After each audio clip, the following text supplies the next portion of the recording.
안녕하세요. 아연입니다. 오늘은 동시청약이 진행 중인 에임드바이오와 테라비오 홀딩스 NH스펙 32호의 기업 분석과 수요 측 결과를 알아보도록 하겠습니다. 공모가 확정, 드디어 조심해야 하는 종목의 출현, 분배 고민 해결이라고 제목을 정했는데요. 왜 이렇게 이야기하는지 빠르게 알아보도록 하겠습니다. 먼저 일정입니다.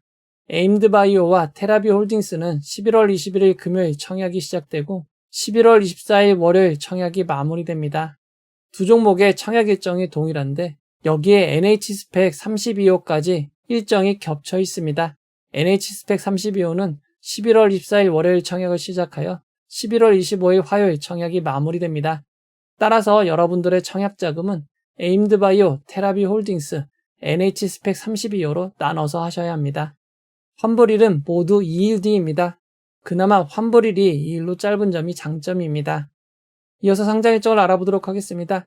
에임드바이오의 상장일이 초기에는 12월 3일로 나와 있었지만 가장 정확한 주간사 일정이 12월 4일 목요일로 표기되어 있습니다. 테라비홀딩스도 초기에는 12월 8일로 나와 있었지만 삼성증권에서 12월 9일 화요일로 표기하고 있습니다. NH스펙 32호의 상장일은 12월 5일 금요일입니다. 세 종목의 청약 일정은 겹치지만 다행히 상장 일정은 겹치지 않아 모두 단독 상장으로 진행이 됩니다. 먼저 에임드바이오에 대해서 알아보도록 하겠습니다. 에임드바이오는 항암제를 암세포에 선택적으로 전달하여 치료 효과를 극대화하고 부작용을 경감하는 차세대 항암제 기술인 항체 약물 접합체 ADC 기반의 항암제를 개발하는 기업입니다. 에임드바이오는 삼성 서울병원에서 스핀오프하여 설립되었습니다. 현재 개발 중인 항암제를 살펴보면 방광암, 두경부암, 교모세포종 항암제인 AMB302, 고형암 항암제인 AMB303, 마찬가지로 고형암 항암제인 ODAS025가 있습니다. 이 중 AMB302만 임상이 진행되고 있고 나머지 두 항암제는 임상도 시작되지 못했습니다. 신약은 전임상, 임상 1상, 임상 2상, 임상 3상을 거쳐 시판허가까지의 긴 단계를 거쳐야 판매가 가능해집니다. 시간도 약 10년 가까이 걸리는 데다가 임상 1상부터 승인까지의 성공률은 7.9%로 매우 낮은 상황입니다. 신약의 성공률을 항암제와 비항암제로 분리해서 확인해보면 항암제의 성공률이 훨씬 더 낮은 5.3%로 신약 항암제는 실패 위험이 매우 높은 상황입니다. 임상 2상, 임상 3상이 진행 중이더라도 성공 확률이 낮은데 제대로 임상이 진행 중인 항암제는 단 하나에 불과합니다. 이렇게 초기 단계라 위험도가 높아 회사의 가치가 높기 어렵지만 에임드바이오는 주요 항암제들을 개발 완료 전 미리 기술 이전 계약을 체결하는 라이선스 아웃을 성사시켰습니다. 해당 계약에 따라 임상이 성공적으로 진행될 때마다 대금을 받을 수 있고 출시가 된 이후에는 판매액의 일부를 로열티로 받을 수 있습니다. 에임드바이오는 작년과 올해 기술 이전 계약을 통해 일부 계약금을 받았습니다. 정확한 조건 및 규모는 공개되어 있지 않지만 올해 10월 베링거 인게라인과 계약한 총 계약금은 공개되어 있습니다. 우리나라 원화로 약 1.5조 원 규모입니다. 에임드바이오는 작년부터 기술 이전 수익이 발생하고 있습니다. 기술 이전 계약에 따라 수익이 발생하였지만 아직 연구 비용 등 지출이 더 많아 영업이익 당기순이익 적자가 지속되고 있습니다. 올해 당기순이익 적자가 매우 큰 이유는 우선주 전환에 따른 평가상 손실이기에 큰 문제는 아닙니다. 에임드바이오는 아직 적자 기업이기에 기술성장 기업 특례로 상장하게 되었습니다. 나이스 평가정보 이크레더블로부터 모두 A등급을 받았습니다. 가장 개발 속도가 빠른 AMB302는 2025년 미국에서 일상을 진행하고 있고 해당 약물은 희귀의약품으로 지정을 받았다고 합니다. 희귀의약품으로 지정이 되면 시판 후 7년간 시장 독점권이 부여되는 등 다양한 혜택이 있습니다. 다만 기술 이전 계약은 특성상 임상이 실패되면 계약이 중단될 수 있는 위험이 있습니다. 이런 위험이 있지만 기술 이전 계약을 바탕으로 지속적인 상업화가 가능하기에 기술평가 등급을 A로 제시했다고 합니다. 또 다른 평가기관의 결과를 살펴보면 기존 약들이 약효를 보이지 않았던 암세포에서 약효를 기대할 수 있고 효율성 측면에서 차별화된 기술로 평가하고 있습니다. 에임드바이오가 연구 중인 신약은 상대적으로 진입기업이 적은 분야라 추후 포지션 확보가 가능하다고 합니다. 에임드바이오의 공모가 산정을 위한 비교해서를 살펴보면 우리나라에 상장된 대웅제약, 종근당, 한미약품, 삼진제약, HK이노엔을 비교해서 선정하였습니다. 이 회사들의 펄을 평균한 22.2가 에임드바이오 가치 산정에 사용되었습니다. 평균 퍼 22.2는 적당한 수준으로 보입니다. 다만 현재 적자 회사이기에 2029년 달성할 것으로 추정한 871억 원의 순이익을 기반으로 15,483원의 주당 평가가액을 부여했습니다. 좀 더 자세한 추정 손익계산서를 살펴보면 2028년까지 매출이 400억 원대이지만 2029년 매출이 1243억 원으로 급증할 것으로 추정하였습니다. 해당 추정은 주요 항암제가 2029년 임상 2상은 진행될 것으로 추정하여 그에 따른 기술 이전 관련 수익이 발생할 것에 기반하였습니다. 만약 예상대로 임상이 진행되지 않는다면 매출과 순이익 달성 가능성은 거의 없는 점 주의하시기 바랍니다.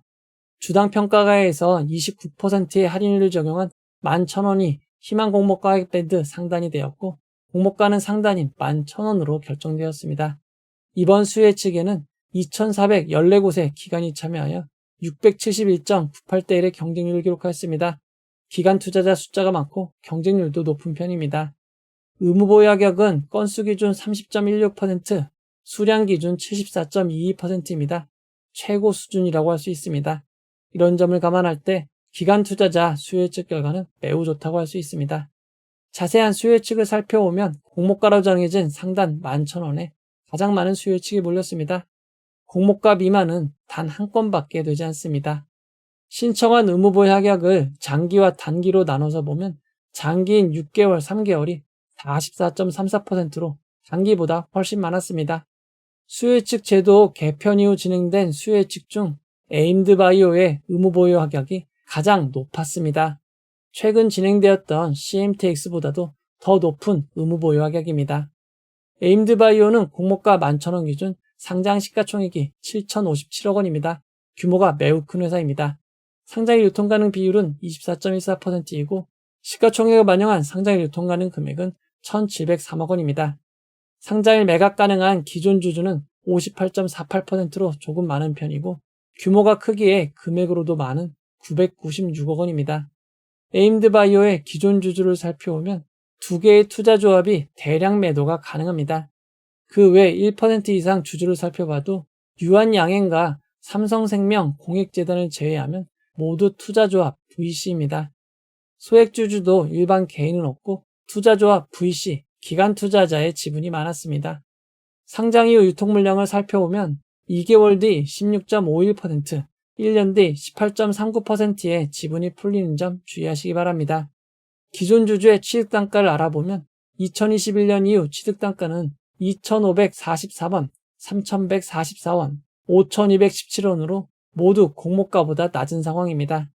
에임드바이오의 상장일 유통 물량을 이전 상장 종목과 비교해보면 산일전기, 아이스크림 미디어보다 조금 더 많고 대한조선, 달바글로벌보다는 조금 작은 편입니다.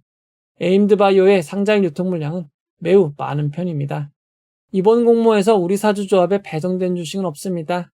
에임드바이오는 정규직 직원 수가 48명이고 평균 연봉은 국민연금 기준 5,332만 원입니다. 이번 공모에서 일반 청약자에게 배정된 규모는 177억 원으로 중간인 편입니다. 이번 공모는 미래에셋증권 단독으로 진행이 됩니다. 미래에셋증권은 청약 수수료 2,000원이 있고 청약기간 중에도 비대면 계좌를 개설하시면 청약이 가능합니다. 그리고 미래에셋증권은 온라인으로 청약 시 모두 우대 고객 200%로 청약이 가능합니다. 우대 고객 200%는 최대 16만 주 8억 8천만 원 청약이 가능합니다. 이번 공모의 최소 단위 청약은 20주이고 20주의 청약 증거금은 11만 원입니다. 이번 공모에는 환매 청구권이 부여되지 않았습니다. 환매 청구권이 없는 점 참고하시기 바랍니다. 이번 공모는 공모를 통해 자신의 지분을 매각하는 기존 주주, 구주 매출이 없습니다. 이번 공모는 모두 새롭게 주식을 발행하는 신주 모집 100%로 진행이 됩니다. 에임드바이오는 상장일 공모가 11,000원이 기준 가격이 되고 상한가 400%는 44,000원, 하한가 60%는 6,600원입니다. 청약을 결정하신 분들을 위해 최상의 결과 있기를 바라도록 하겠습니다. 이어서 테라비오 홀딩스 간단히 알아보도록 하겠습니다. 테라비오 홀딩스는 테라비오의 지분을 100% 보유한 지주회사입니다. 테라비오는 영국에 위치한 회사로 영국 회사 최초로 우리나라 코스닥에 상장하게 되었습니다. 테라비오는 영국 캠브리지에 위치하고 있습니다. 회사 건물을 구글 맵에서 살펴보면 그리 크지 않은 것을 확인할 수 있습니다. 테라비오는 2001년 설립 이후 기술 상용화를 위한 오랜 연구를 하였습니다. 테라비오는 테라헤르츠 주파수를 활용한 비파괴 검사 계측 기술을 기반하고 있습니다. 테라헤르츠가 어려워 보이는데 쉽게 말하면 눈으로 볼 수 있는 가시광선 너머에 적외선과 라디오파 사이에 있는 전자기파입니다. 눈으로 볼 수 있는 가시광선 너머에 있기에 눈으로 보이지는 않고 다양한 물질을 투과할 수 있는 장점이 있습니다. 테라뷰는 테라헤르츠의 기술을 이용하여 반도체 패키징, 자동차 도장 및 코팅, 배터리 분야의 솔루션을 제공하고 있습니다. 하지만 품목별 매출 내역을 살펴보면 반도체 패키징 검사 장비가 매출의 대부분을 차지하고 있는 것을 확인할 수 있습니다. 2026 사업년도 1분기 기준 무려 95%나 됩니다. 반도체 패키징 검사 장비의 설명에 따르면 패키징 내부를 정밀하게 검출이 가능하고 높은 해상도와 속도를 제공하고 있어 주목을 받고 있다고 밝혔습니다. 테라뷰의 수익성 지표를 살펴보도록 하겠습니다. 먼저 테라뷰는 일반 회사와 달리 사업연도가 5월 1일부터 4월 30일이 기준이 됩니다. 2025년은 2024년 5월 1일부터 2025년 4월 30일까지이고 2026년은 2025년 5월 1일부터 2026년 4월 30일까지입니다. 테라뷰의 수익성 지표를 살펴보면 2023년과 2024년 매출은 큰 차이가 없었지만 2025년 증가했습니다. 하지만 증가한 2025년 매출이 76억 원 밖에 되지 않습니다. 매출이 아직 많지 않기에 영업이익과 당기순이익은 적자가 지속되고 있는 상황입니다. 적자 기업이기에 코스닥 시장 기술성장 특례 요건으로 상장하기 위해 기술평가를 받았습니다. 이크레더블 한국평가데이터로부터 모두 A등급을 받았습니다. 기술평가 결과를 살펴보면 테라뷰의 제품은 우수한 인지도의 글로벌 빅테크 기업에 공급되고 있다고 합니다. 13명의 박사 인력을 포함하여 28명의 기술 인력을 확보한 상태입니다. 이런 기술적 차별성을 고려하여 A등급을 부여했다고 합니다. 또 다른 기술평가 결과를 살펴보면 반도체 패키징 비파괴 검사 장비를 인텔과 공동연구로 상용화하였고 자동차 페인트 코팅 검사 장비는 포드사와 공동개발로 상용화하였다고 합니다. 지난 5년간의 매출 실적을 살펴보면 글로벌 반도체 업체 매출 비중이 큰 것으로 나와 있습니다. 그리고 지난 2024년 10월 엔비디아와 검사 장비 공동개발을 위한 계약을 진행 중이라고 밝혔습니다. 약 1년 전 일인데 최근 근황은 나와 있지 않습니다. 테라뷰 홀딩스의 공모가 산정을 위한 비교회사를 살펴보면 우리나라에 상장된 파크시스템즈와 일본 상장사, 미국 상장사 두 곳을 비교회사로 선정하였습니다. 세계 회사의 펄을 평균한 41.48이 테라뷰 홀딩스 가치 산정에 사용되었습니다. 비교퍼가 매우 높은 수준입니다. 아직 적자 회사이기에 2027년 발생할 것으로 추정한 순이익 155억 원을 기반으로 주당 평가가액 12,066원을 구하였습니다.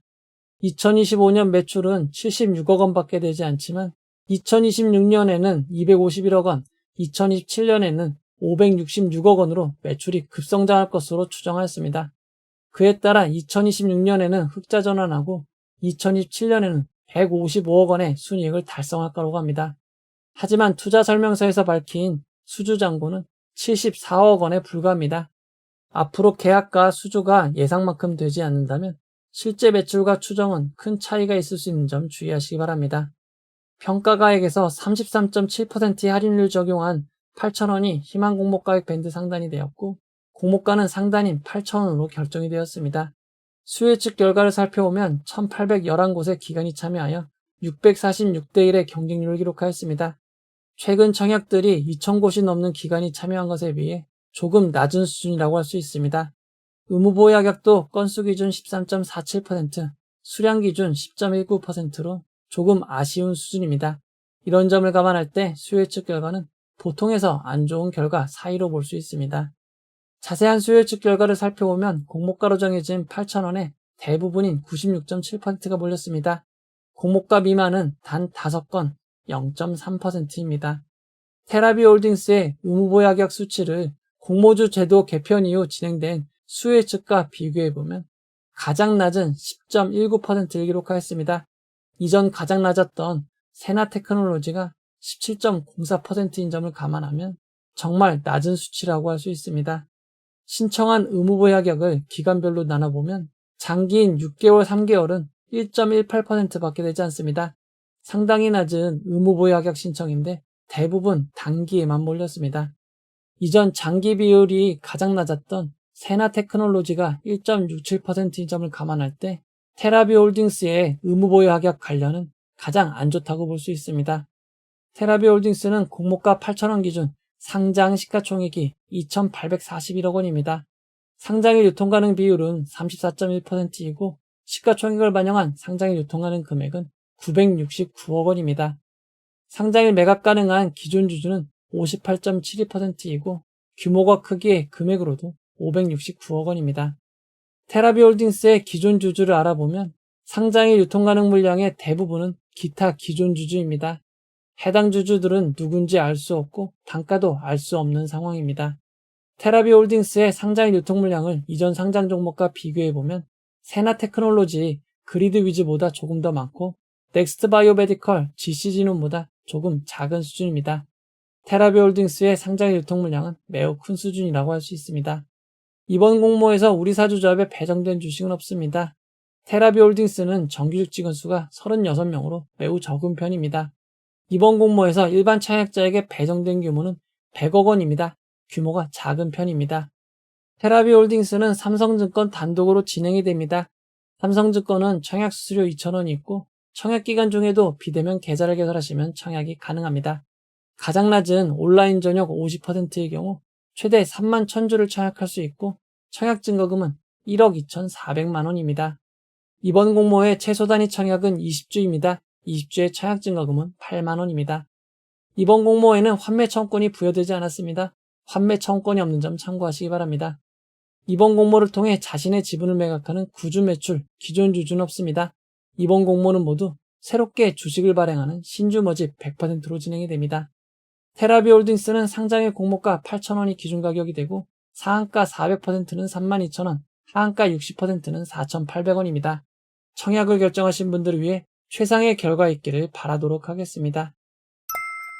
이제 결론을 내려보도록 하겠습니다.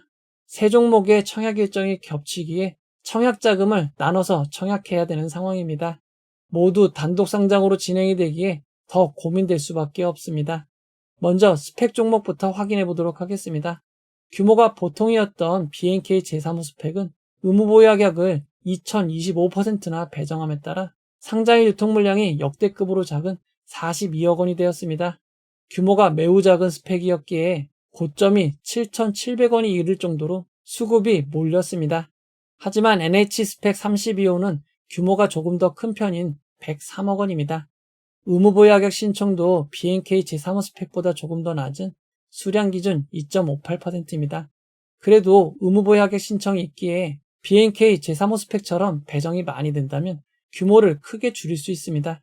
하지만 투자 설명서에서 규정으로 정한 의무 배정 수량 30%를 지키지 못했음을 밝혔습니다. 대신 NH투자증권이 공모 물량의 1%인 1억 300만 원을 6개월간 의무 보유한다고 합니다. 이런 상황을 고려할 때 NH스펙 32호는 규모가 큰데 의무 보유는 많이 되지 않았습니다. 이런 점을 감안하면 규모는 작지 않은 90억 정도가 될 가능성이 높습니다. NH스펙 32호 전 신영스펙 11호, 미래에셋스펙 8호, 삼성스펙 12호, 미래에셋스펙 9호 등 4개의 스펙이 연이어 상장 예정입니다. 아무리 좋은 스펙이라도 종가는 공모가 근처, 심지어 공모가를 하회하게 되어 있습니다. 스펙이 연이어 상장하게 되면 빠르게 제자리를 찾는 경향이 있습니다. 이런 점을 감안할 때 일반 공모주보다 NH스펙 32호에 비례를 하는 것은 결과가 그리 좋지 못할 수 있습니다. 그래도 단독 상장입니다. 혹시 모르니 균등 정도만 참여하시는 것을 권해드립니다. 일반 공모주인 에임드바이오와 테라비홀딩스를 비교해보면 기관 투자자 수요 예측 결과는 압도적으로 에임드바이오의 우위입니다. 두 종목의 경쟁률이 큰 차이가 없어 보이지만 에임드바이오가 테라비홀딩스보다 규모가 훨씬 크기에 상대적으로 경쟁률이 낮아 보이는 상황입니다. 규모가 비슷했다면 경쟁률은 1000대 1이 넘었을 것입니다. 에임드바이오의 기존 주주 비율은 58%이고 상장에 유통가능 규모는 1,703억 원입니다. 의무보유하격 배정 시 1,231억 원으로 예상됩니다. 에임드바이오는 항암제 신약 개발 바이오 회사입니다. 적자 회사이긴 하지만 이미 기술 이전 계약을 체결하였습니다. 테라비홀딩스의 상장에 매각 가능한 기존 주주는 59%이고 상장에 유통 가능 규모는 969억 원입니다. 의무보유하격 배정 시 약 847억 원으로 예상이 됩니다. 테라비홀딩스는 반도체 검사 장비 회사입니다. 인텔과 엔비디아와 관련이 있습니다. 아직까지는 적자 회사입니다. 에임드바이오는 신약 개발 바이오, 테라비홀딩스는 반도체 관련으로 좋은 테마가 있습니다. 그러나 수요 예측 결과와 상장 일정상 에임드바이오가 유리합니다. 이런 점을 감안할 때 에임드바이오에 집중하는 것이 안전한 선택이 될 것 같습니다. 정리를 해보도록 하겠습니다. NH스펙 32호는 의무보유하격이 많이 배정되지 않았기에 비례보다는 균등 위주로 청약하시기 바랍니다. 에임드바이오가 뛰어난 수요 예측 결과 상장 시 결과가 좋은 편이었던 항암제 신약 개발 바이오 회사인 점을 감안하여 집중해서 청약하는 것이 좋을 것 같습니다. 테라비홀딩스는 현재 매출 76억 원, 수주잔고가 74억 원 밖에 되지 않습니다. 그럼에도 시가총액은 2,841억 원이나 됩니다. 이런 점을 감안할 때 매우 고평가인 상황입니다.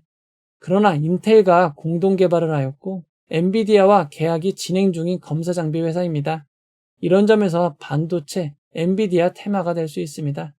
리스크는 있지만 균등 혹은 에임드바이오를 청약하고 남는 자금 위주로 비례 청약하시기 바랍니다. 에임드바이오 청약에는 약 161만 주의 주식이 배정되었습니다. CMTX 청약자가 약 49만 명인 점을 감안할 때 균등은 1.5주 정도가 될 것으로 보입니다. 그리고 비례 청약은 약 3,000대 1 경쟁률을 감안하면 에임드바이오 한 주는 1,650만 원이 됩니다. 모두에게 균등과 비례 운이 함께 하시길 바랍니다. 이 영상은 투자 권유가 아니며 투자는 오롯이 투자자의 판단으로 이루어져야 합니다. 긴 영상 봐주셔서 고맙습니다.